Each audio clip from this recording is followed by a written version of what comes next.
O ar cortante raspou o rosto de Kael quando ele puxou Lyra do gelo. Suas respirações saíam em nuvens brancas, e a pele dela rangeu contra uma palma dura dele. O corpo dela escorregou entre as mãos dele, molhado e leve demais.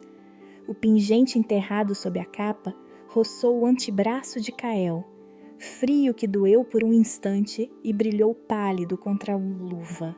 Ela tossiu, olhos verdes como musgo buscando alguma linha de segurança, e ele a segurou como se o peso dela decidisse o destino do clã. Corte de gelo de Aeleri, fortaleza central no alto de penhascos, que domina o vale e observa o rio congelado. Aldeia de Mir, povoado ribeirinho a jusante, com casebres de madeira e lareiras sempre acesas, onde a fofoca e o medo circulam como fumaça. Planície de Voren, planalto aberto além do rio, com pastagens e trilhas usadas pelas patrulhas do clã rival. Poucas linhagens têm afinidade com os elementos. O dom passa por sangue raro. Alfás e ômegas podem carregar traços, betas raramente.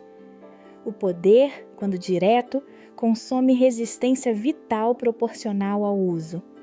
Cada ato potente drena calor corporal ou apaga memórias recentes. O preço é dor aguda e perda temporária de sensações.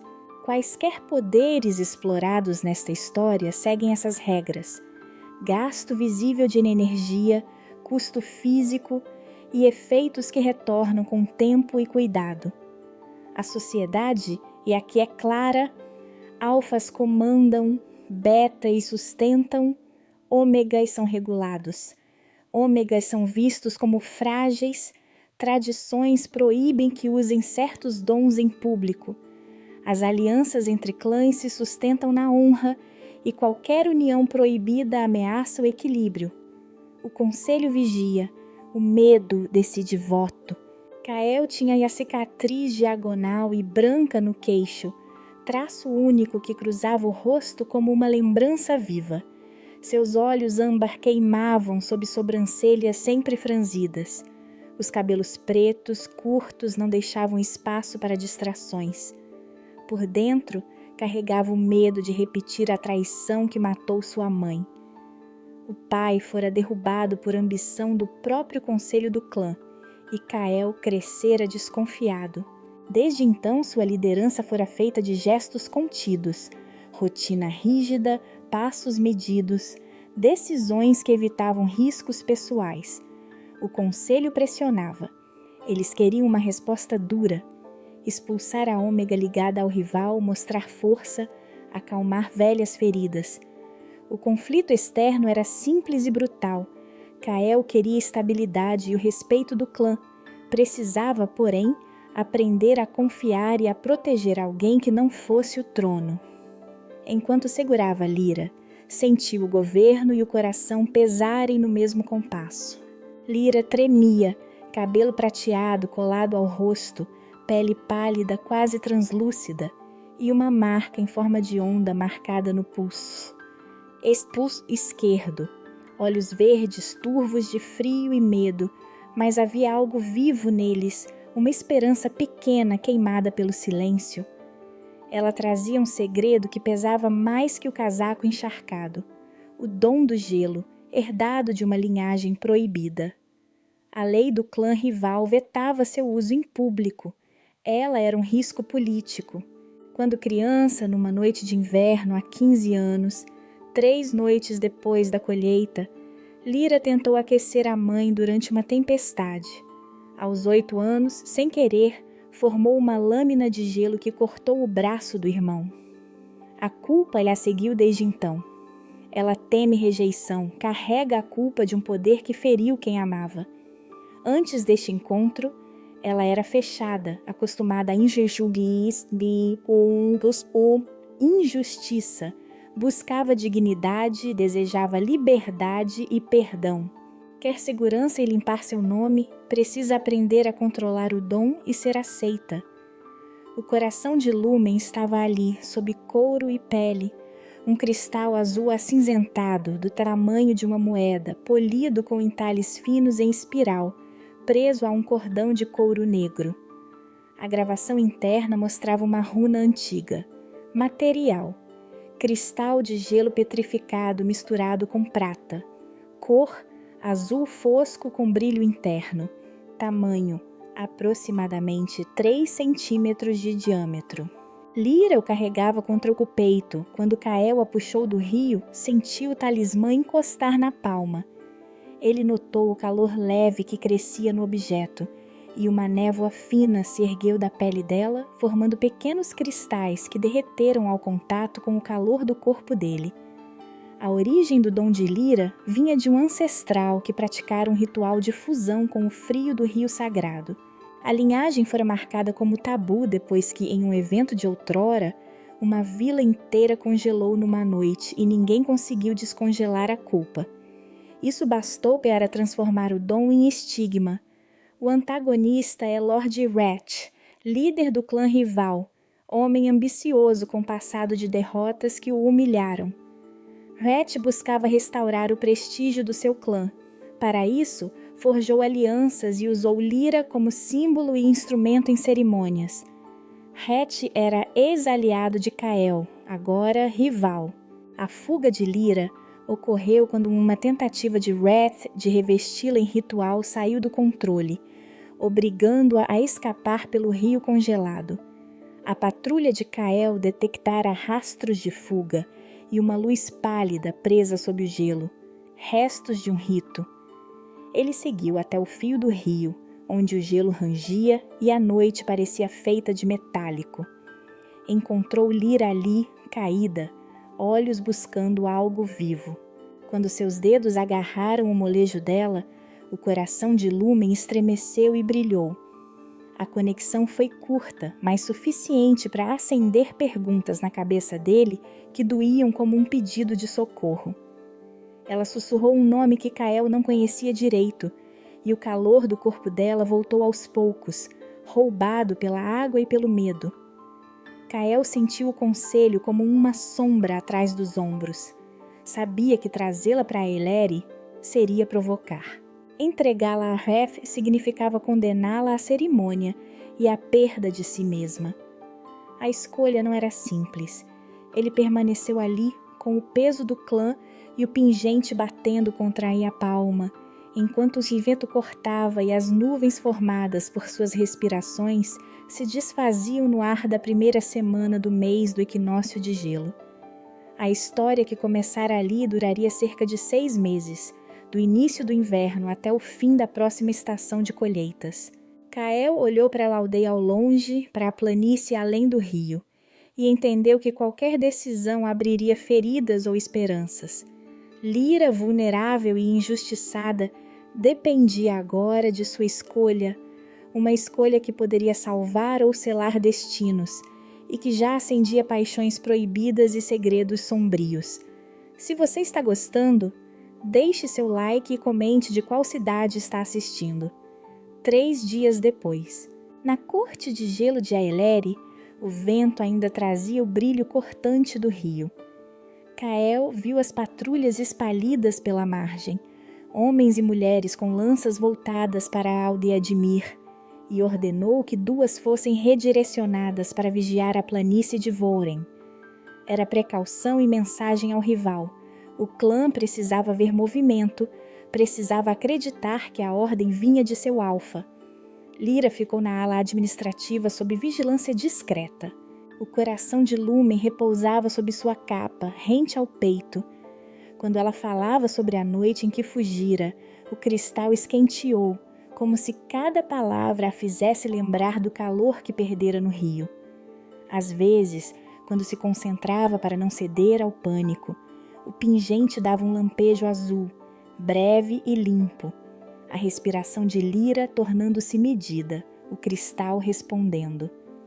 Na primeira noite, Kael levou-a ao gabinete de guerra. Era um aposento estreito, mapas pregados nas paredes, velas que cortavam a escuridão em faixas. Eles trancaram a porta. Lá dentro, sem testemunhas, falaram de perdas que não se podiam dizer em praça. Kael falou primeiro. A voz baixa, dura, contou sobre a traição que matara a mãe, sobre o medo que vivia como aço frio no peito. Tenho medo de me distrair, disse. Tenho medo de ser enganado por alguém que eu proteja. Sua mão bateu no mapa. Ele deixou que uma falha aparecesse. As mãos tremiam, os olhos marejaram. Foi a primeira vez em público ou privado que alguém do clã o viu perder a compostura. Era humano, era perigoso. Lyra respondeu com algo que não havia contado a ninguém. Ela puxou a manga e mostrou a marca em forma de onda. Quando o rito deu errado, sussurrou, eu ouvi uma palavra. Não era a canção que ensinaram as crianças. Era o nome de quem comandava o ritual. Ela fez uma pausa, as palavras pequenas. Het. O nome caiu entre eles como gelo rachando. Kael não reagiu com indignação imediata. Tocou a marca no pulso dela para examinar. O coração de Lumen vibrizou na palma dele. Um tremor que percorreu o cristal até o cordão. Kael sentiu algo além do frio, uma afinidade incômoda.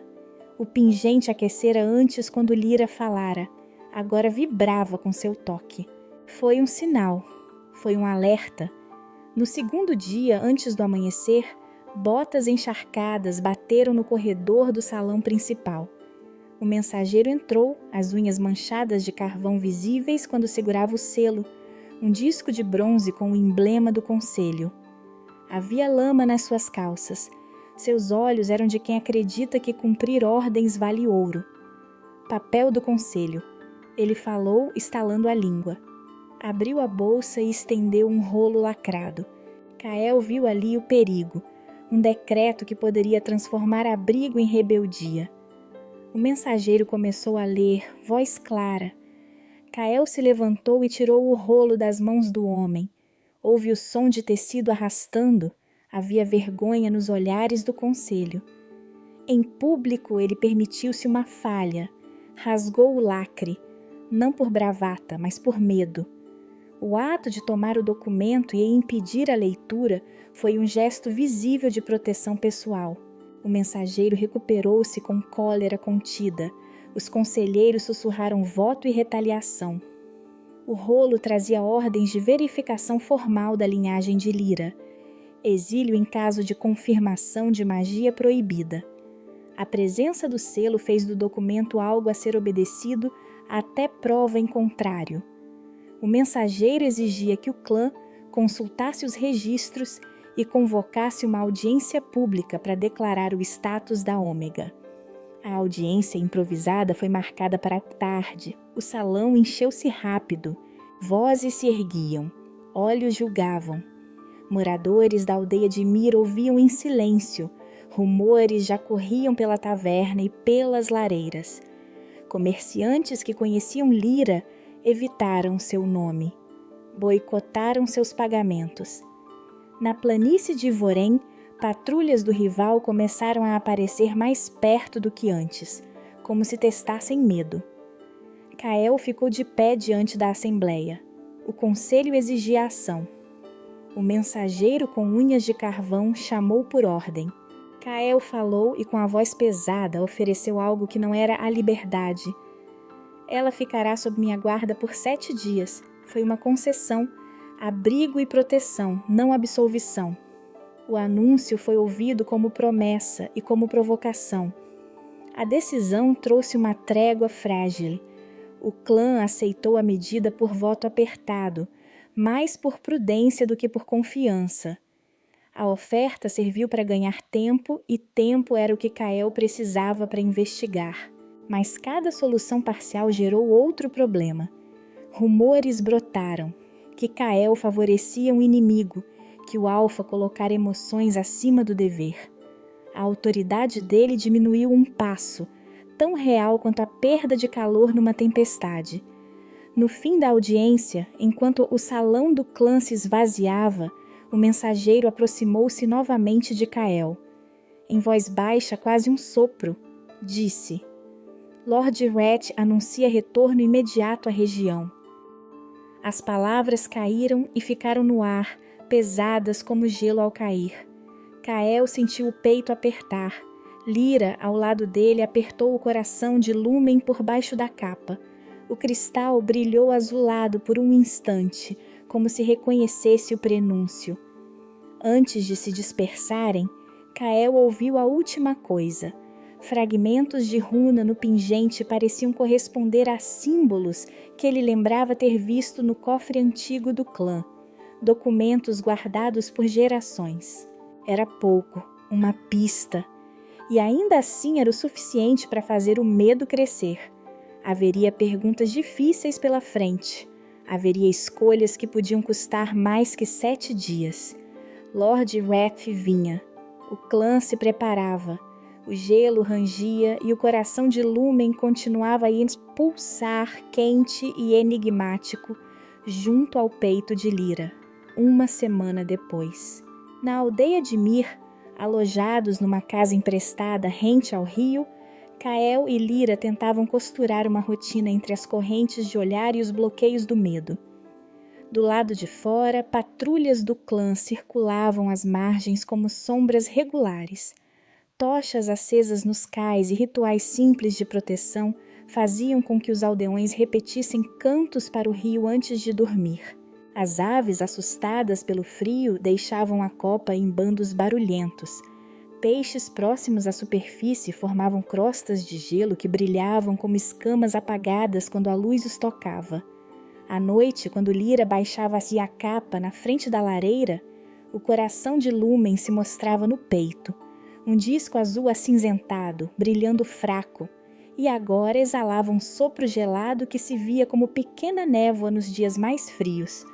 A ação diária moldou uma intimidade sem amanhecer romântico. Lyra, estudiosa do próprio pânico, começou a ensinar Kael a reconhecer como o frio a chamava, um pulso que se tornava lento, uma pressão no peito, uma memória que puxava a respiração para dentro. Não era uma lição de magia, mas uma técnica de sobrevivência. Respirações rítmicas, contadas em 4 tempos, e a mão dela sobre o próprio osso externo para mostrar o compasso. Kael repetiu os exercícios, colocando a mão ao lado da dela, sentindo-lhe o bater do pulso sob a pele fina. O toque era curto, regulamentado, um mapa de confiança que não tocava desejo. Naquelas manhãs em que ele trazia água quente e pedaços de pão queimado, Kael permitiu-se falhas, admitiu medo, perguntou sobre a infância dela e aceitou uma resposta que não controlava. Para alguém que governava com rotina, o bairro de tarefas domésticas provou ser um campo de vulnerabilidade. Lyra, por sua vez, começou a retirar a máscara do silêncio. Contou pequenas memórias de uma mãe que cantava para secar roupas ao sol, de um irmão cujo riso enchia a cozinha, e riu de coisas pequenas. Isso abriu espaço para que aceitaria praticar sob vigilância. O medo mais urgente dela era ferir outro sem querer. Com botas de pele à mão, Kael improvisou luvas grossas forradas com lã e tiras de couro e montou uma bandeja metálica como superfície segura. A prática era curta e brutal. Lyra concentrou-se, os dedos tremendo. O ar perto do pulso formou uma lâmina delgada, azul e translúcida. O cristal no peito dela pulsou, uma dor cortante percorreu seu rosto, e sua visão piscou como se memória fosse apagada por segundos. O custo do gesto. A lâmina tremia controlada, depois foi depositada na bandeja. O metal entrou em fumo por um instante e Lyra ficou pálida, os sentidos de ponta adormecidos. Kael a segurou, não como dono, mas como quem divide risco. Não era solução, apenas progresso. Um aldeão que passara perto do rio notou a geada anômala na soleira da casa. Minúsculos cristais que não se formavam naquela madrugada, e espalhou que magia corria entre as paredes. O burburinho cresceu. 3 dias depois, a taverna, lugar do rumor, virou fórum improvisado para uma audiência reduzida. O conselho aceitou que, enquanto a verificação formal vinha de Aeleri, a comunidade ouvisse sua versão ali, entre canecas e fumaça. A pequena reunião esquentou rápido. Um homem, rosto vermelho e voz áspera, avançou com intenção clara de violência, acusando Lyra de profanar o rio e de pôr em risco casamentos e encomendas. Quando ergueu um punho, sem aviso, Cael interveio. Não usou magia, usou a mão dura que dividia o mapa do clã e a força que vinha de anos de comando. Agarrou o atacante pelo ombro, virou-o de frente contra a parede e o segurou com firmeza suficiente para silenciar o grito. O gesto foi eficiente e frio. O som do estalo da madeira ao ser empurrada ecoou pela taberna. Alguns aplaudiram. Outros se afastaram com olhos medrosos. As conversas mudaram de urgência para cálculo. Cael protegera uma ômega, ou um traidor. A política consumiu a cena. Cael saiu com o punho do homem marcado em seu braço e a consciência de que cada proteção custaria reputação. No dia seguinte chegou a curandeira idosa. Veio com bolsas de ervas, olhos ainda vivos e dedos tortos cobertos por manchas prateadas, como se anos de tinturas e rituais tivessem deixado um mapa nas mãos. Ela ofereceu menos consolo e mais pergunta. Examinou o pingente com dedos que cheiravam a alecrim e sal e, ao tocar a runa, murmurou uma palavra antiga. Pedira segredo e depois falou de modo contido. A runa apontava para um lugar na planície de Voren. Havia histórias de um rochedo onde a água salgada encontrava a terra doce e de rituais antigos que guardaram fragmentos de mapas, pedaços que agora se perdiam em cofres do clã. Ao provar com um copo de água salgada, o coração de Lumen vibrou fracamente. Lyra arqueou, surpresa, e o sopro gelado do pingente formou anéis no ar do cômodo. A curandeira inclinou a cabeça e disse que aquele movimento, daquela runa, combinava com relatos de uma linhagem que buscava a costa rara para entender a fusão do gelo com a maré. O pedido dela por segredo complicou tudo. Confiar na curandeira significava ter ali uma aliada que sabia demais. Manter em segredo significava ignorar os sussurros que já rondavam a taverna e as margens. A curandeira deixou ainda outra pista. Fragmentos de mapa que ela tinha visto em sua juventude, guardados por um parente nos arredores de Voren, rasgados e repletos de anotações que não correspondem aos mapas oficiais. Era pouco, mas suficiente para plantar um fio que poderia guiar ou condenar. Ao cair da tarde, a aldeia acendeu as tochas no rio em um breve ritual de proteção. Cordões de ervas queimavam, vozes entoavam versos simples, e o vapor subia formando pequenas nuvens que o vento logo levava. As patrulhas se aquietaram nas margens. Dentro da casa, Lyra cobre o pingente com a mão um segundo, e Cael percebeu o quanto aquele brilho agora comandava as noites deles. O sopro frio do coração de Lumen fazia a lã em volta de seu peito prender-se. O símbolo deixara de ser apenas segredo para ser uma bússola que os dois não entendiam completamente. À noite, passos pesados nas margens do rio. Alguém observa da escuridão, deixando a sensação de perigoso acompanhamento. 4 dias depois, a patrulha avançava pela planície de Voren sob o céu pálido, fileiras de lanças cortando a névoa matinal. A corte de gelo de Aeleri ficava atrás, empoleirada nos penhascos como uma sentinela, e a aldeia de Mir surgia ao longe, rente ao rio, pequena e vulnerável entre as correntes. As patrulhas se moviam em passos medidos, coordenadas por sopros de chifre em cadência, 3 notas para avanço, 2 para dobra de vigilância, um longo brado para recuo. Havia uma ordem invisível que transformava medo em tática e tática em proteção. O pingente protegido agora dentro de um bolso, interno costurado na túnica de Cael, pulsava contra a carne do seu peito quando ele corria. O coração de Lúmen estava escondido para evitar olhares curiosos. Uma fissura minúscula brilhava na borda do cristal, como um fio que se abrira sob tensão. Kael pressionou o bolso com o polegar, sentindo o frio do objeto atravessar o couro, o sinal de que o uso do poder vinha cobrando um preço também sobre a relíquia. Ao cair da tarde, antes de a escuridão se instalar em carne e osso, Kael levou Lyra ao topo das falésias que olhavam a planície. Ali o vento era um pergaminho que lhes devolvia vozes antigas. Ficaram lado a lado, sem tocar mais do que o que os gestos do dever permitiam, e trocaram histórias de infância que não pediam favores. Ele falou de ruas geladas em que aprendeu a ler os sinais do conselho observando velhos que sussurravam. Ela descreveu uma cozinha pequena onde a mãe assobiava para afastar a noite. As confidências eram lixas que alisavam medos. Kael, em voz baixa, admitiu algo que não houvera dito em público. Tenho medo de repetir a traição que levou minha mãe.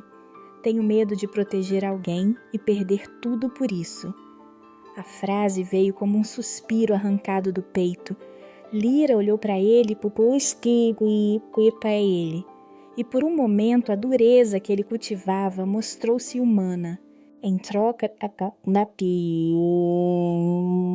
ela contou suas ideias de rota e disfarce para uma fuga segura. Pequenos truques com redes de pesca, andares de neve menos propensos a ranger, pontos da margem onde o gelo não prende. A confiança dela em dividir táticas de fuga foi um ato que dizia mais que qualquer toque. A pressão política corroía as bordas do refúgio. Kael convocou os líderes locais, anciãos, mestres de fazenda, capitães de patrulha, para negociar segurança e partilhar responsabilidades. Como gesto simbólico, colocou sua mão mal cicatrizada sobre o estandarte do clã, um sinal público de que assumia pessoalmente a guarda de Mir, e ordenou que os recursos do clã fossem utilizados não só para exibir força, mas para proteger civis e ômegas sob investigação. Aquele toque no estandarte era uma mudança, de ordem disciplinadora para a liderança que assumia risco, mas a solução parcial atraiu olhos indesejados. Um homem baixinho, rápido como um sussurro, surgiu correndo entre as tendas quando a reunião se dispersava, olhos de rapina ardendo sob sobrancelhas finas. Trazia uma mensagem enrolada e, apesar do ar de mensageiro, havia algo calculado no seu modo de sorrir. Chamou-se mercenário quando interrogado, e sua notícia veio como pó. Rat observava, enviara agentes para medir reações. O homem deixou um pacote cair sem querer, ou com intenção, perto de onde Lyra sentara mais cedo. Dentro havia um pano chamejeado com uma runa que lembrava os relatos do coração de Lúmen. O mercenário lia trechos de uma suposta testemunha que o ligava a um ataque antigo. Seu movimento foi curto, e alguns dos líderes se deixaram guiar pela evidência plantada. Outros encararam Kael com suspeita renovada. Ninguém soube naquele momento que fora um presente pago por Rat. A tensão explodiu dias depois numa escaramuça curta. Provocadores bem treinados avançaram sobre um posto de vigilância perto do moinho. As patrulhas em quadrantes sincronizados reagiram com o protocolo. Chifres de alerta, homens em formação de bloqueio, mensageiros correndo para o centro de comando. O nível de autorização para uso letal contra ômegas era alto. Apenas o conselho poderia permitir. E Kael, entendendo que uma batalha aberta arrastaria civis para o gelo, ordenou o recuo controlado. Retiradas seguras, protejam as saídas. Soou o comando pelo falcão de couro que levava vozes. O recuo foi uma dança calculada de escudos, tochas e fogo improvisado para cegar a visão dos provocadores.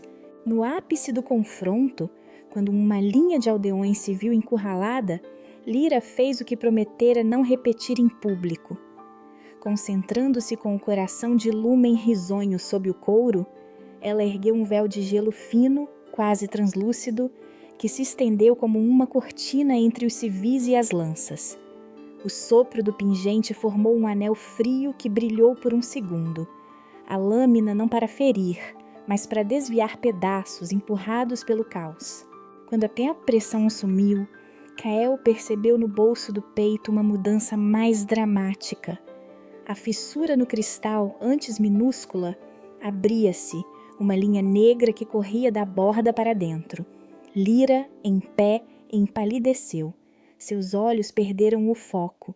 A pele tornou-se quase translúcida e ela ficou exangue por alguns minutos, respirando com dificuldade até que a vida lentamente retornasse. O custo fora alto. Calor corporal roubado, memórias frágeis e a sensação de que o pingente pagara pelo uso. Enquanto a curandeira e os aldeões cuidavam da Ômega, o mercenário sumiu sem alarde. Antes de partir, porém, murmurou algo que picou a cabeça de Kael como um prego antigo. Há uma crônica nas margens onde água salgada e doce se encontram.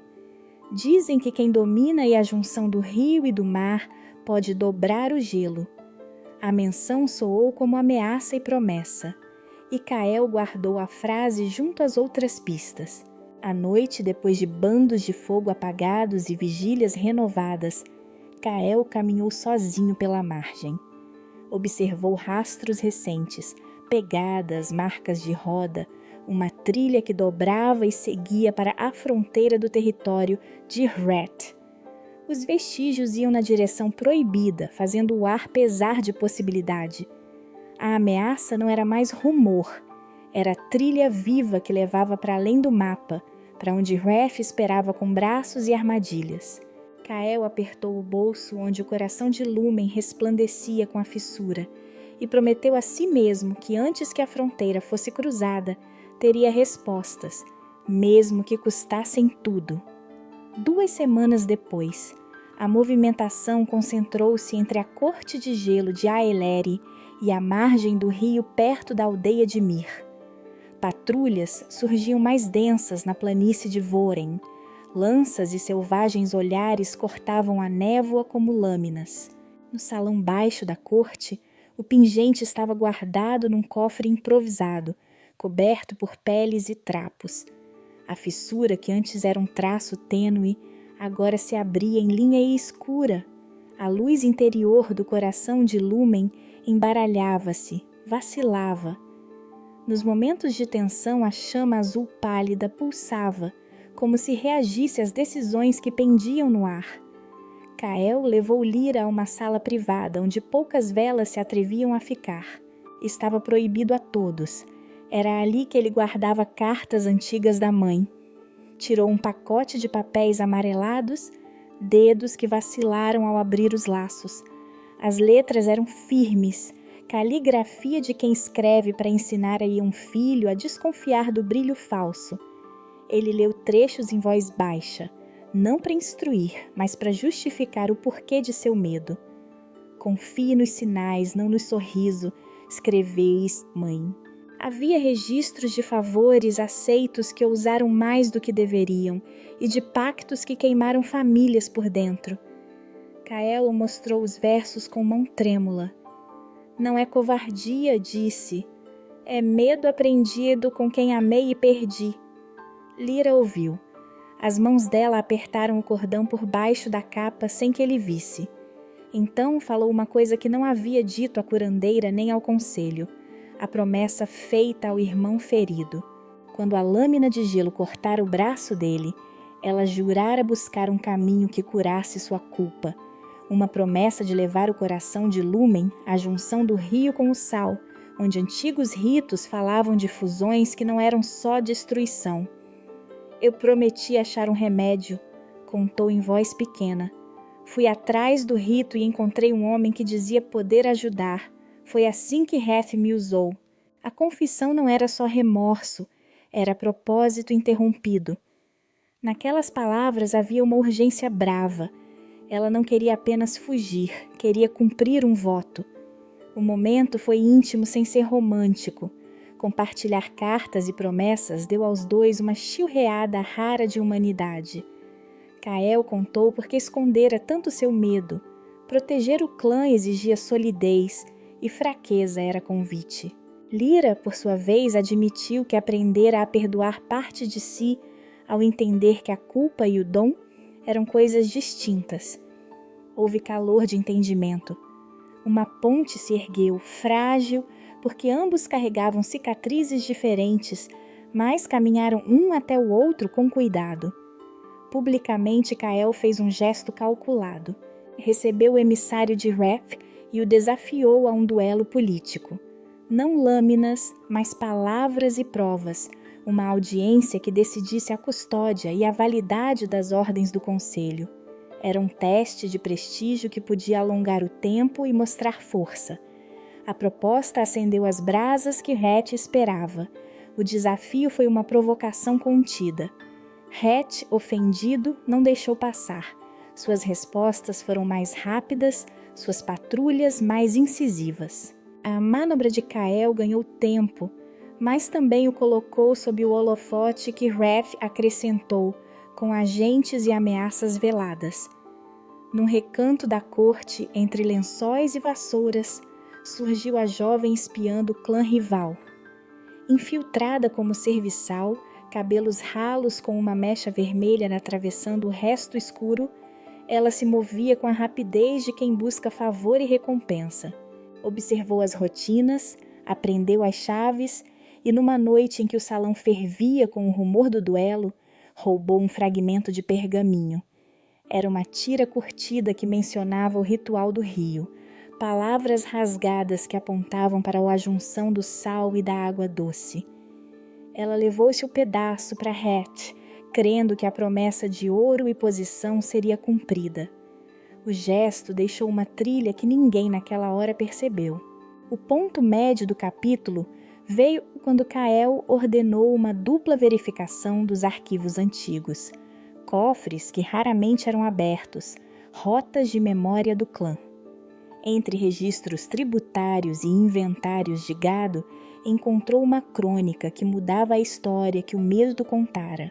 A linhagem do gelo, leu Kael, vivera uma época em que seus dons foram usados para proteger o povo contra uma praga. Aldeias inteiras foram isoladas por arestas de gelo que mantiveram pestes longe, um sacrifício que curou e poupou vidas. A crônica documentava gestos de cura, não só maldição. Nomes surgiam, ancestral que selou a passagem. Outro que, em troca de poder, dera as chaves a mercadores que lucravam com o medo. E ali, em uma nota marginal, a traça do envolvimento de um antepassado do atual Hatch. A revelação partiu o salão. Conselheiros dividiram-se em facções. Alguns viam Lyra como instrumento de salvação, um remédio que poderia ser estudado e usado para proteger plantações e corpos doentes. Outros acharam perigoso escavar mais.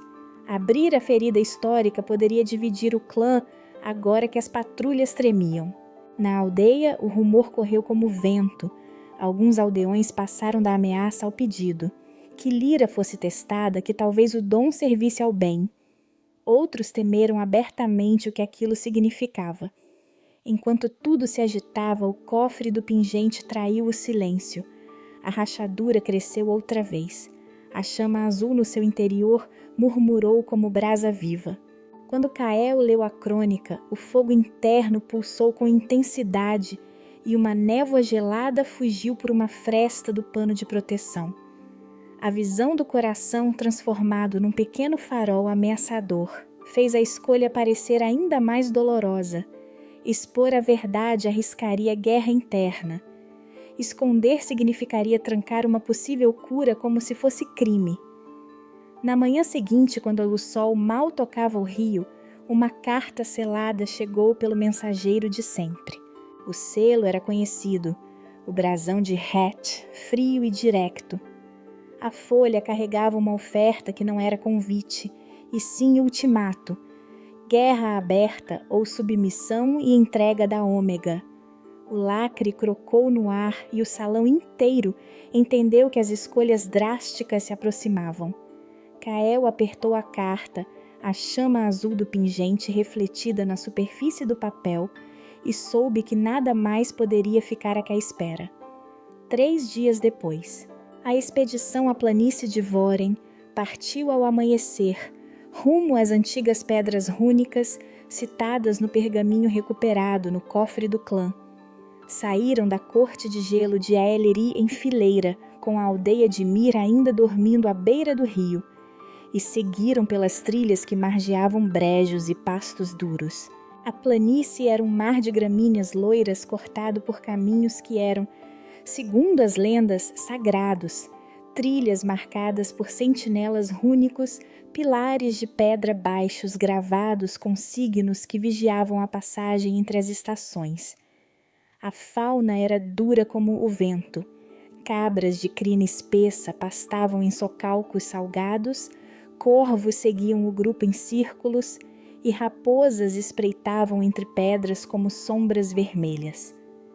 Kael levou o pingente junto, guardado numa bolsa selada costurada ao interior da capa. O cordão estava protegido por peles. O cristal não podia ser mostrado à toa. A curandeira idosa acompanhou a comitiva, seus dedos ainda manchados de tinturas, e ao seu lado ia o escriba recém-convocado, um homem de postura curvada, pele clavada de tinta, olhos pálidos como vidro que refletiam a planície. Ele falou pouco, mas sua vontade transparecia. Preservar o saber, mesmo que isso custasse deslocar poeira, onde a política preferia cobrir memórias. A marcha pelos caminhos sagrados obrigou cuidados. As pedras rúnicas surgiram como um alinhamento antigo, meia dúzia de monólitos voltados para uma costa imaginária, cada um coberto por líquenes e veios de gelo petrificado. Quando o grupo se aproximou, o pingente na bolsa selada reagiu. Uma luz baixa ardeu dentro do pano. O frio escapou em um sopro que ondulou pela lã e condensou em pequenos cristais no ar, fazendo o escriba encolher os ombros como quem sente um arrepio de lembrança. A fissura no cristal, já visível, brilhou com mais intensidade e Kael sentiu sob o polegar uma vibração que não era apenas do metal. No momento em que pararam junto à pedra maior, Kael quebrou a tensão com um gesto inesperado. Largou o protocolo e, sem pensar, contou uma história da juventude, como, aos 17, escolhera o dever quando um amante pediu que fugissem juntos para longe do conselho. Ele optou pelo clã, escolheu o estandarte e o peso da casa em vez do calor do corpo que o queria. A confissão saiu como um sopro, áspera, mas verdadeira, e houve no grupo um segundo de silêncio. Lyra, que observava e apertava o bolso onde o pingente dormia, respondeu com um gesto simples e poderoso. Havia lama profunda numa depressão entre duas pedras. Sem cerimônia, ofereceu a mão a Kael para que atravessassem juntos. Não pediu licença, pediu parceria. Kael, surpreendido, tirou a luva e segurou sua mão com firmeza. O ato era prático e íntimo ao mesmo tempo. Ele, mais espontâneo do que de costume. Ela, aprendendo finalmente a pedir ajuda.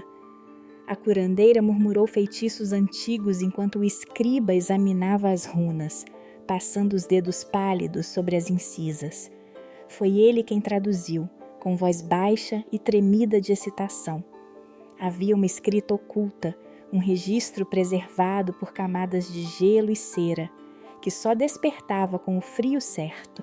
Lyra cuidou do momento, colocou a bolsa selada sobre a inscrição e, incerta, deixou o sopro do pingente tocar a pedra. A bolsa vibrava, o cristal dentro reagiu, lançou uma névoa azul que percorreu a gravação e um compartimento ancestral se abriu entre as pedras. Uma cavidade onde repousava um rolo protegido por lâmina de gelo.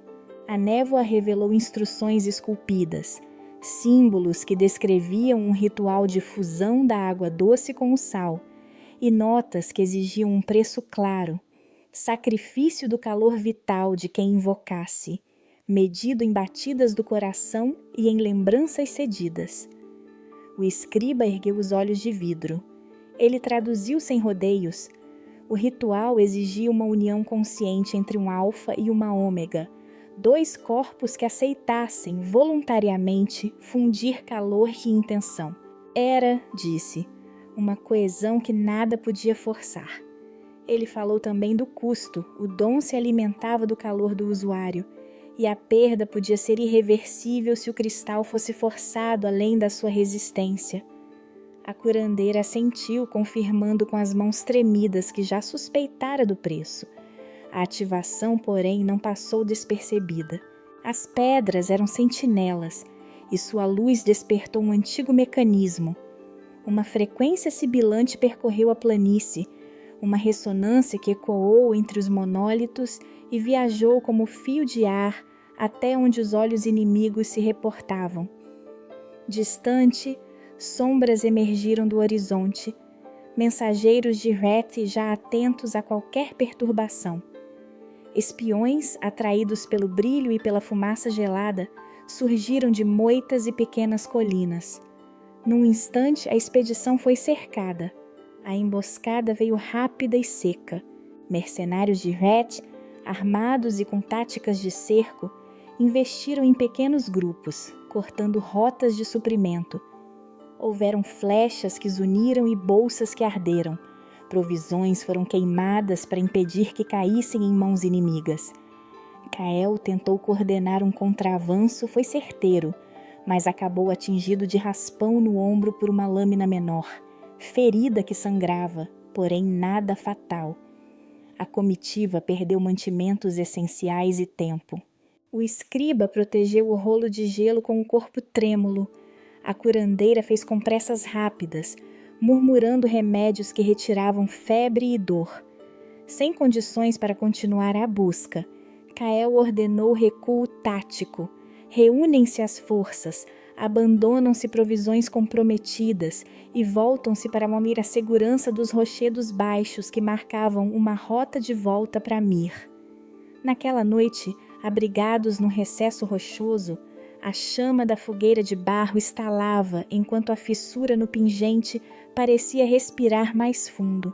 Kael, com a camisa manchada, segurou a mão de Lyra ao seu lado. O gesto era pequeno, mas carregado de promessa. Os dois ouviram, ao longe, o bater grave de tambores que vinham pela planície, ritmados e funestos. A guerra estava próxima. 5 dias depois, a corte de gelo de Aeleri fervilhava em trabalho. Homens e mulheres moviam-se por rampas e passagens, erguendo paliçadas e reforçando portões com barras de ferro e redes de corda embebidas em sal para retardar o gelo. Oficinas improvisadas consertavam lanças e reparavam arreios. No pátio, serralheiros afinavam mecanismos que bloqueavam a ponte levadiça. Ao mesmo tempo, na aldeia de Mir, tendas e galpões reconstruíam celeiros e realocavam famílias. A reorganização era lenta, feita de mãos cansadas que aprendiam de novo onde guardar sementes e como cuidar dos feridos. O eco dessa atividade chegava até as pedras antigas da corte, lembrando que proteção custava esforço e vigilância constante. Kael colocou o coração de Lumen sobre o seu pequeno altar privado, no quarto onde guardava os papéis da mãe. O cristal, envolto em peles e runas proteoras, parecia mais pesado do que antes. A fissura sombreava a luz interna e o pingente emitia, de vez em quando, um som sutil, um tilintar fino como água em vidro, sempre que Lyra passava pelo corredor. O som, pequeno e inesperado, fazia-o erguer os olhos e medir a respiração. Era um lembrete de que o objeto estava vivo de uma forma que ninguém mais compreendia. Numa noite de chuva fina e vento que cortava as tochas, Kael convocou Lyra ao altar. Sem testemunhas e sem pompa, fez um gesto que quebrou regras antigas. Colocou sobre o ombro dela um broche feito com a ponta arrancada de seu próprio estandarte, um pedaço de couro marcado com o brasal do clã. Protegida do Alfa, murmurou, título temporário, nada reconhecido pelo conselho, mas símbolo suficiente para quem precisava de abrigo. O ato foi uma promessa dita em voz baixa. Lyra, com mãos que tremiam de emoção e de dever, aceitou. Naquele momento, a guarda tornou-se aliança. O efeito prático apareceu rápido. Lyra passou a liderar pequenos grupos de aldeões na vigília das margens. Aprendeu a organizar turnos, a posicionar tochas de modo a criar sombras enganosas, a usar as redes como barreira temporária. Kael observava e cada vez que ela voltava encontrava sinais de crescimento, mais firmeza na voz, rapidez nas decisões. Ele mesmo mostrou coragem em lugares onde antes silenciava. Enfrentou conselheiros com argumentos diretos, desafiou tradições que pediam expulsão imediata e exigiu planejamento. Sua liderança mudou de blindagem para risco partilhado, e isso o deixava mais exposto, mas também mais inteiro. O conselho reagiu. Alguns membros, velhos na prudência, organizaram uma votação para limitar poderes do rei caso perigos persistam. Discutiam em voz baixa, medindo cada palavra, temerosos de que um erro do Alfa arrastasse todos para o abismo. Kael, que já ouvira murmúrios de traição, defendeu-se com ferocidade contida. Apresentou relatórios, testemunhos de resgates, provas de que Lyra ajudara a salvar civis. Ainda assim, a proposta avançou e a votação dividiu a Assembleia. O resultado?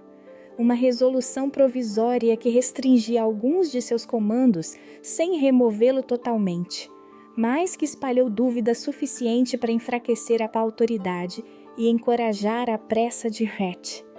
A espiã do clã rival reapareceu nos corredores, agora mais alerta e menos sorrateira. A cicatriz pequena e branca atrás da orelha marcava-a como alguém que já trocara lealdades por promessas. Observava Kael com um olhar que misturava curiosidade e culpa. Em segredo, ela enviou a Ref informações parciais, horários da vigília, rotas de abastecimento e a menção a um evento público que o conselho planejava, uma verificação simulada para demonstrar controle sobre o caso de Lyra. Mas as dúvidas haviam brotado nela. Enquanto passava fragmentos a Het, deixou cair, sem notar, um pequeno fio de tecido marcado com a inicial de Kael. O fio foi recolhido por um guardião leal que reconheceu o símbolo e o levou ao Alfa. Assim, a traição trouxe ao mesmo tempo vantagem e pista. Os conselheiros arranjaram então um ritual público simulado na praça, encenação de julgamento que tinha em sua intenção humilhar e reafirmar a autoridade. O povo foi convocado, tochas alinharam-se, o ar quente das vozes contrapunha-se ao frio das pedras. Lyra foi conduzida ao centro, o rosto pálido, o cordão do coração oculto sob o manto.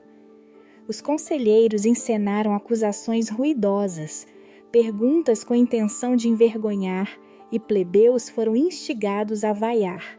No entanto, quando o silêncio final caiu e foi-lhe pedido que respondesse, Lyra escolheu falar verdade, sobre a promessa que fizera ao irmão, sobre a culpa que carregou e o voto de remediar o dano. Falou sem rodeios, e a sinceridade cortou o ar como lâmina. Algumas vozes se moveram do ódio para a pena, outras se inflamaram ainda mais. Naquele instante algo aconteceu com o pingente. Uma runa antes invisível no anel do cristal acendeu por um breve segundo, lançando um brilho frio que serpenteou sobre o manto de Lyra. O som do altar ecoou nas pedras, e muitos na praça viram, alguns com espanto, outros com medo. A reação dividiu a multidão. Ganhou apoiadores, mas também acumulou rancor entre os que viam no sinal prova de perigo. A humilhação do ritual transformou-se em discurso público. Lyra ganhara corações e, simultaneamente, inimigos mais determinados. Enquanto a tensão se adensava e o voto do conselho deixava o poder de Cael enfraquecido, sinais depressa chegaram por outros meios. Pequenas patrulhas costeiras relataram movimentos atípicos, e a inquieta espiã, agora dividida, passou a observar mais atentamente. Cael, com o fio recolhido e o altar cuja vibração se tornara um medidor, juntou peças. Sabia que Wrath aceleraria o plano, explorando a fissura na confiança do clã. À noite, um emissário traz notícias de tropas se reunindo nas colinas de Voren. O tempo para decisões acabou. No dia seguinte, levaram a comitiva até as margens do grande rio congelante. A corte de gelo ficava atrás, empoleirada nos penhascos. A planície de Voren se estendia à direita, onde já se viam pontos escuros de vigilância. O objetivo era simples e perigoso: executar parte do ritual na junção mais limpa das águas, onde o sal e o doce se tocavam sem mentiras. Cael deixou o coração de Lúmen no bolso interno de Lyra antes de partirem. Um gesto prático, uma transferência de responsabilidade. O cristal repousava junto à pele dela. A fissura que já lhe corroía a superfície parecia mais viva, como se soubesse do destino. O rio era uma garganta que vivia. Placas de gelo rangiam umas contra as outras. Correntes subterrâneas empurravam camadas e faziam fendas translúcidas.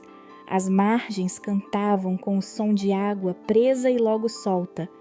Corvos rodopiavam, focas observavam das frestas e peixes em cardumes prateados sob a lâmina traçavam mapas de luz. Lyra avançava escutando.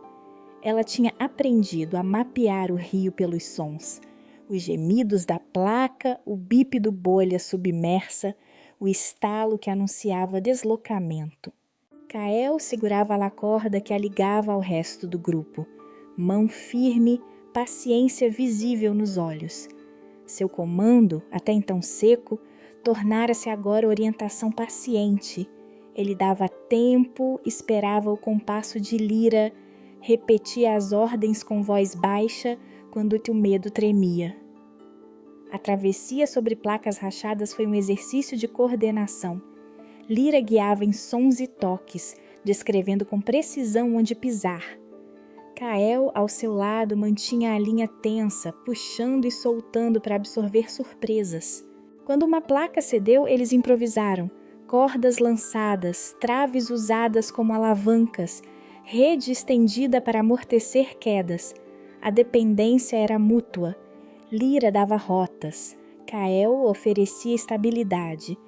Num desses momentos, uma tempestade de gelo mudou tudo. Ventos cortantes arremessaram agulhas de cristal que deslocaram placas, abriram fendas maiores e fizeram a passagem tremer. Um pedaço de ponte de gelo, um arco natural que ligava duas ilhas do rio, rachou e cedeu com um som que ficou no ar como prece. A queda parcial da ponte foi rápida e feia. Um grupo de aldeões ficou ilhado, barris e sacos de provisões rolaram e desapareceram nas águas escuras. Sem hesitar, Cael se lançou. Amarraram-no com cordas, fixaram-no a estacas e ele avançou sobre a borda instável. O gelo cortou-lhe a perna quando uma lâmina oculta se projetou. O corte foi profundo, branco e frio, e o efeito foi imediato. Sangue que congelava na pele e um ardor que queimou até o osso. Mesmo ferido, ele alcançou as mãos de uma mulher idosa e puxou-a para cima, depois enlaçou uma criança e forçou a retirada do último homem preso. O sacrifício cobrou preço. Cael voltou cambaleante, com um rasgo na carne do antebraço que deixaria uma marca nova, larga e pálida, como linha de gelo alojada sob a pele. Uma cicatriz que o lembraria de ter escolhido salvar antes de preservar o próprio corpo. Enquanto isso, o sopro do coração de Lúmen reagia ao contato com a água. Quando a respingada do rio tocou o bolso de Lyra, o cristal brilhou com violência. A névoa gelada que escapou curvou-se ao redor da ferida de uma aldeã que rolara ao cair, e por um instante o sangue parou. A dor encolheu e a pele queimada pelo frio começou a esmorecer. Era cura parcial e urgente. O vapor selou vasos, devolveu calor superficial, aliviou tremores. Mas o custo foi visível. A fissura no cristal se abriu mais, linhas negras correndo como veias. Lyra sentiu uma dor que apertou o peito. Memórias curtas fugiram como se a tapeçaria interna tivesse perdido alguns fios. O coração havia dado e cobrado. A prática do rio não passou despercebida. Do outro lado, entre salgueiros e rochas, surgiram sombras, rastreadores de Hatch, perfilados e imóveis ao vento. E ali, movendo-se com uma atenção predatória, estava uma espiã com a mecha vermelha atravessando os cabelos escuros e a pequena cicatriz atrás da orelha. Ela se posicionara para impedir o ritual. Sua motivação era clara: provar lealdade e garantir recompensa. Com um sinal curto, coordenou flechas e homens que avançaram em corredores estreitos entre as pedras. A emboscada foi organizada para cortar a retirada. Flechas uniram, cordas de armadilha tentaram derrubar aqueles que recuavam, e provocadores incendiaram pacotes de comida para impedir que os mantimentos fossem levados. Cael, mesmo ferido, reteve a calma. Ordenou o reagrupamento em ordem asséptica. Lyra, por trás dele, assumiu liderança. Em voz curta, ela dirigiu os remanescentes, redistribuiu cordas, escolheu pontos de apoio. Sua autoridade sob pressão convenceu alguns dos mais hesitantes a agir. A presença dela mudou o curso. Eles perderam suprimentos. Muitos barris afundaram, mas salvaram as vidas que importavam. No fim, enquanto curandeira e escriba improvisavam ataduras e extraíam gelo dos ferimentos, o coração de Lúmen arfou no bolso de Lyra. A rachadura finalizava uma nova linha. O pingente tremia como se soubesse que havia dado demais. Do outro lado do rio, figuras se moviam em formação. A visão era clara e sem disfarce. Alvos alinhados, lanças levantadas, bandeiras de Hatch deslizando ao vento. Na margem oposta, as tropas de Hatch se posicionam. A guerra torna-se inadiável. Na madrugada seguinte, o acampamento de guerra improvisado tremia entre a planície de Voren e as muralhas da corte de gelo de Aeleri. Tendais alinhados, fogueiras amortecidas, fileiras de lanças cravadas na terra congelada. A aldeia de Mir estava em estado de prontidão. Carruagens carregadas, crianças enroladas em mantas, idosos guiados por jovens com tochas. Homens deslocavam sacos de sementes, mulheres ajeitavam redes de sal sobre portas, e o rumor das ordens corria igual a um fio que não se podia cortar.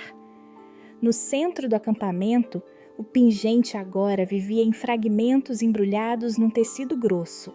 Um pedaço menor, guardado junto ao corpo de Cael, deixava escapar um fio de luz que pulsava no escuro. O som era mínimo, mas suficiente para lembrar a todos que aquilo era mais que pedra, era promessa e perigo. Antes do combate, Cael levou Lyra para uma sombra entre tendas. A alvorada vinha lenta, o vento cortando as faces. Ele tirou a bolsa onde os cacos dormiam e mostrou a luz pulsante. Seus olhos âmbar estavam cansados, mas havia decisão neles. "Preciso que confie em mim", disse, voz áspera, sem reservas. "Se isto fracassar, eu recuso a desculpa do dever." Foi um pedido cru, sem pose de líder. Lyra segurou a mão dele, os dedos finos apertando a pele que vinha do sacrifício. "Não posso carregar isso sozinha", respondeu, e a frase foi um pedido tão direto quanto a dele. "Peça-me o que dividirá comigo. Se for para fundir calor de intenção, faça parte. Não quero que seja culpa sua depois. O momento entre eles foi íntimo de um modo novo. Não havia toque que buscasse consolo, havia escolha compartilhada. Kael inclinou a cabeça e ofereceu o que podia dar, não só a guarda, mas sua própria culpa, seu próprio calor. Lyra, com os olhos verdes firmes, aceitou a promessa de sacrifício dividido. Ambos trocaram um nó de confiança que não se desfaria por ordens ou por medo. Conforme o sol prometia romper, Kael convocou uma assembleia improvisada nas muralhas mais baixas. Reuniu lideranças, capitães de patrulha, alguns conselheiros remanescentes e a curandeira. Ali, no frio que mordia, ele expôs partes da crônica que havia encontrado, a história da linhagem do gelo, os rituais de cura, o preço imposto ao corpo e à memória. Falou do rolo de pedra na planície e do que exigia a união consciente. Falou também do papel de Lyra, não como perigo a ser preso, mas como potencial cura que precisava de proteção coletiva. A revelação dividiu o ar como lâmina. Muitos ouviram e se moveram do medo à esperança. Fazendeiros cansados, comerciantes aflitos por pragas passadas, alguns aldeões que agora viam possibilidade. Outros, no entanto, fecharam portas. Uma facção do conselho, já desconfiada, retirou-se com palavras cortadas. Sussurros transformaram-se em traição. Sob o manto do protocolo, alguns líderes ofereceram informações a Ret na esperança de preservar suas próprias posições. A notícia chegou a Kael como um golpe frio. Havia vazamentos, rotas passadas, tempo vendidas ao inimigo. Entre os que observavam, a espiã de mecha vermelha reapareceu, olhos sempre avaliando. Ela carregara para Ret um mapa de trilhas menos patrulhadas, uma rota que margeava o pântano e desembocava nas costas mais rápidas. Sua motivação era simples, prêmio e promessa. Mas havia uma sombra de dúvida em seus gestos agora. O fio de tecido de Kael, que ela vira cair antes, voltava à sua mente como lembrança. O mercenário de passado dúbio, baixo e rápido, ressurgiu junto ao acampamento com botas gastas e uma bolsa ao lado. Trazia contatos e ofertas, e seu olhar calculava o ouro no futuro. Quando Kael falou abertamente da necessidade de aliados e do preço humano do ritual, algo mudou no mercenário. No último segundo, quando as bandeiras de Wrath floresceram no horizonte e a necessidade ficou crua, ele trocou o sorriso oportunista por uma escolha prática. Virou-se para Kael e ofereceu seus homens. O motivo foi mercadoria, talvez, mas a ação deu ao Alfa reforço vital, quando menos esperavam. Para unir a vontade de quem acreditava, Kael ordenou algo arriscado. Distribuiu fragmentos do coração entre os que aceitassem ficar na linha de frente, guias, curandeira, o escriba, alguns fazendeiros que decidiram crer. Cada pedaço embrulhado virou um foco compartilhado. A luz que antes pulsava num alojamento passou a bater em pequenos lampejos nos olhos de aliados. Era símbolo de confiança e de risco. Dividir o pingente diminuía seu todo, mas multiplicava propósito. A curandeira colocou o seu trecho perto do peito e murmurou proteção. O escriba, com dedos que tremiam, prometeu registrar a escolha. Kael foi além. Publicamente ordenou que Lyra liderasse o círculo de união quando o ritual fosse iniciado. Era uma decisão que podia custar-lhe o trono. Se o clã a visse como união proibida, sua autoridade cairia. Sua voz carregou o perigo como escolha consciente. Ela não será instrumento de Ret. Se a cura aqui, haverá certeza e sacrifício partilhado. Parte do conselho explodiu em protesto. Outros se afastaram como traidores declarados. A ruptura foi imediata e ostensiva, mas a posição de Kael galvanizou muitos que até então hesitavam. Com a ruptura aberta, começou a logística final. Civis evacuavam para abrigos nas encostas, mantimentos foram reorganizados, redes de sal e lanças foram redistribuídas. Pequenos grupos de fazendeiros e garotos das patrulhas se juntaram à formação improvisada, tocados pela promessa de algo mais que mera sobrevivência. A tensão virou resolução. Quando o luar cedeu ao primeiro fio de dia, no horizonte surgiram pontos escuros que se tornaram filas. As tropas de Heth avançavam. Kael e Lyra trocaram um olhar rápido, pleno de medo e escolha compartilhada. O cansaço mostrava nos ombros deles, mas também a firmeza. Ao romper da manhã, sob a luz pálida que banhava as bandeiras e os pedaços de pingente, as hostes se puseram em movimento. A batalha começava. A batalha foi curta e fervente, como gelo que se quebra e não volta ao lugar. Wet avançou com bandeiras negras e um ritual corroído pela ambição. Tentou arrancar calor das suas tropas, forçar obediência com encantos antigos que roubariam vontade e memória. Queria restaurar prestígio usando corpos como alavanca, queria vingar humilhações antigas vendendo medo. O feitiço, mal calibrado, exigiu mais do que sua carne podia dar. Quando tentou desferir a ordem final sobre um círculo de aldeões, o próprio sigilo da cerimônia voltou-se contra ele. O sangue congelou, a voz estalou, e Wrath desabou num bloco de expressão petrificada, os dedos fechados como se ainda agarrassem a traição. Foi fim merecido. Na tentativa de destruir inocentes para erguer-se, demoliu a si mesmo. No meio do caos, o fragmento do coração reagiu. Kael e Lyra, protegendo civis e guiando homens, perceberam que a chave não era submeter, mas unir. O ritual da planície exigia consentimento, calor partilhado e intenção sincera. Kael tomou a escolha que havia negado à mãe. Expôs sua culpa, aceitou dependência. Frente a frente com Heth, ele segurou a mão de Lyra e, sem vergonha, deu seu calor. Lyra ofereceu o pulso, o sopro do coração ressoou, e por um instante o mundo ficou apenas batida e respiração. Wrath tentou arrebatar o pingente no instante em que a energia subiu. Um golpe errado, um choque de intenções, e o coração estourou em 3 estilhaços que jorraram luz fria. Um fragmento atravessou a couraça do mercenário, que ficara para cobrir a retirada dos demais e selou seu sacrifício. Ele morreu ali, olhando o céu pálido, tendo comprado a fuga de muitos com o próprio corpo.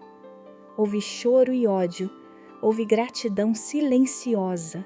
O mercenário redimiu-se numa única ação, e a lembrança dele ficou tatuada nas mãos de quem sobreviveu. O choque da quebra não foi perfeito cura. Cada pedaço brilhou com nova vida, porém frágil. Fissuras preenchidas por gelo petrificado, veios de luz azul que nunca se apagariam. Kael recolheu um fragmento, apertou-o no punho ensanguentado. Lyra guardou outro junto ao pulso, onde o tato agora voltava com dormência parcial, uma linha de sensação perdida da mão esquerda, lembrança física do custo que pagara. O terceiro fragmento foi levado pela comunidade e enterrado num pequeno memorial na margem do rio, à vista da aldeia de Mir, como promessa de vigilância e de memória. Heth deixou mais que cadáver. Vieram à tona seus crimes do passado, acordos com mercadores que lucraram vendendo medo, ordens para que patrulhas omitissem ataques, pactos que sacrificaram aldeias inteiras para consolidar seu nome. A justiça do clã não escolheu vingança teatral. Wrath, quando não virou pedra, foi capturado entre agentes e aldeões. Foi julgado em assembleia e sua ambição resultou em condenação que pudera ser morte. Mas a corte preferiu exílio sob vigília para que sua história servisse de lição. Para muitos, o fim foi insuficiente. Para Kael, foi oportunidade de fechamento. As consequências foram reais e duras. Kael saiu da batalha com nova marca. Uma cicatriz atravessou o rosto, branca e viva, lembrando que liderara desde a linha de frente. Alguns conselheiros, temerosos da mudança que representara, desertaram ou foram removidos. A autoridade dele diminuiu em votos, aumentou em respeito entre o povo. Lyra sofreu perdas sensoriais e lapsos de memória curtos, fragmentos de infância que não voltariam, mas aprendeu a manejar o dom sem se esconder, aceitando que cura e custo andavam juntos. Ela deixou de se ver só como perigo, tornou-se guardiã do que o coração podia trazer.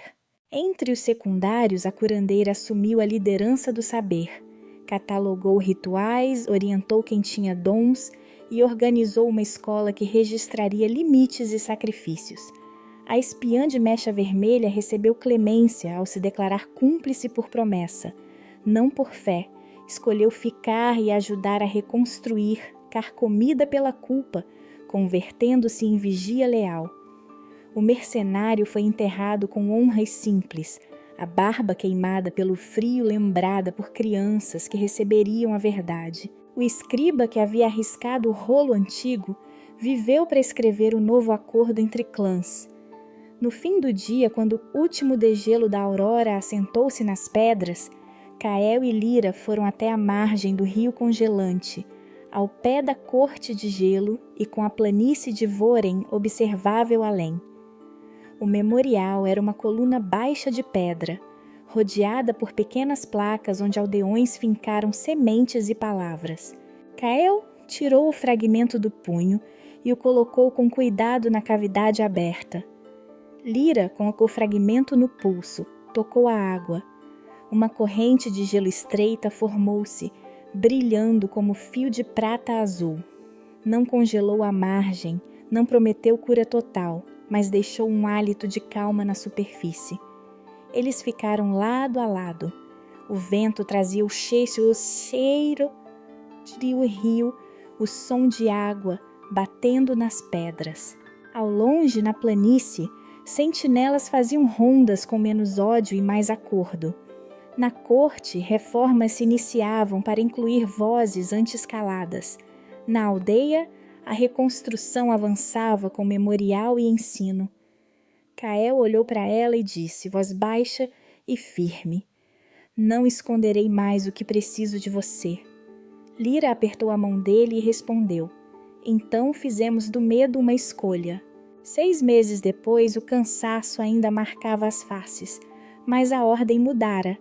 Kael presidia conselhos com alianças renovadas, Lyra ensinava práticas seguras do dom, o memorial florescia.